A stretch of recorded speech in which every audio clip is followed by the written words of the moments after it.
Chapter number 11. And then the row with Ralston. Funny thing, Chips had never liked him. He was efficient, ruthless, ambitious, but not somehow very likable. He had admittedly raised the status of Brookfield as a school, and for the first time in memory, there was a longish waiting list. Ralston was a live wire, a fine power transmitter, but you had to beware of him. Chips had never bothered to beware of him. He was not attracted by the man, but he served him willingly enough and quite loyally, or rather, he served Brookfield. He knew that Ralston did not like him either, but that did not seem to matter.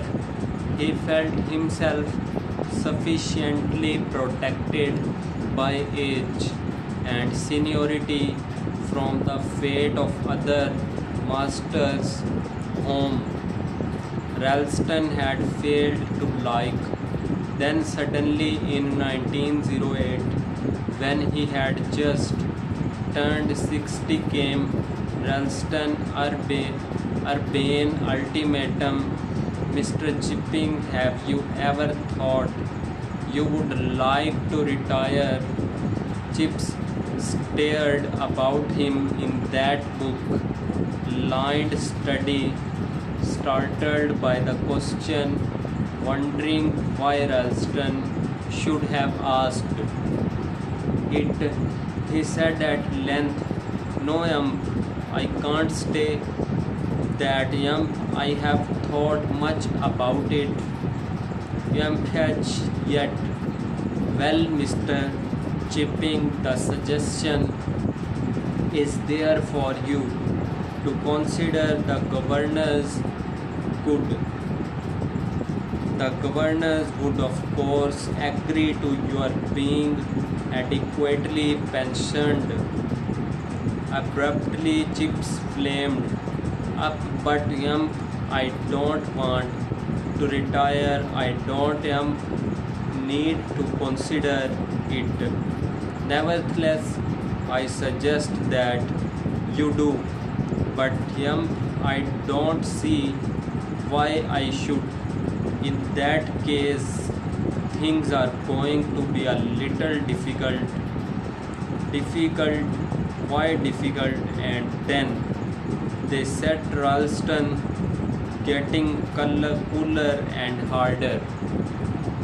Chips getting warmer and more passionate, till at last Ralston said easily, "Since you force me to use plain words, Mr. Chipping, you shall have them.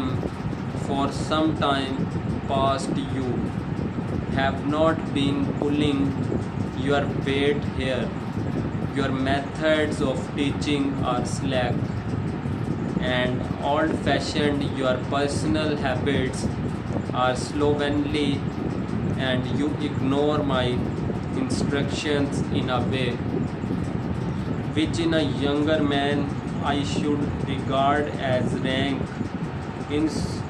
insubordination. It won't do, Mr. Chipping, and you must ascribe to it to my forbearance that I have put up with it so long."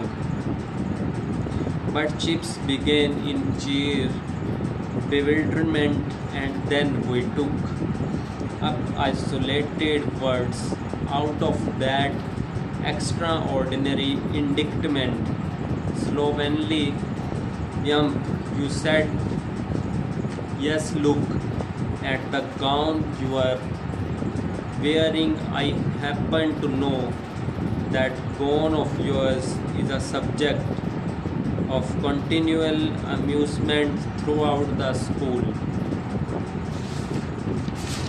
And Chips knew it too, but it had never seemed to him a very regrettable matter.